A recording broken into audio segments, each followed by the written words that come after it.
Hello guys, അപ്പോൾ ഇന്ന് fresh കോണും എക്സ്പെയർഡ് കോണും തമ്മിലുള്ള ഡിഫറൻസ് എന്താണെന്ന് ഞാൻ കാണിച്ചു തരാം. ഓക്കെ, അപ്പോൾ ഇപ്പം ഞാൻ യൂസ് ചെയ്യുന്നത് ഫ്രഷ് കോണാണ്. ഫ്രഷ് കോൺ മീൻസ് ഞാനിവിടെ ഫ്രീസറിൽ സ്റ്റോർ ചെയ്ത് വെച്ചിരുന്ന കോൺ.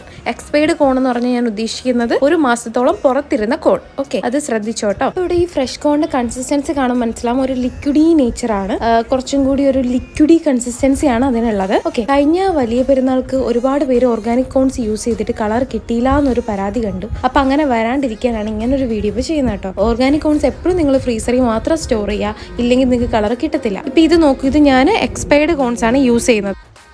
അപ്പോൾ ഇനി ആ മുകളിലത്തെയും താഴത്തെയും ഡിസൈൻസിൽ ആ ഒരു കോൺസിൻ്റെ കൺസിസ്റ്റൻസി നിങ്ങളൊന്ന് നോക്കിയാൽ മതി.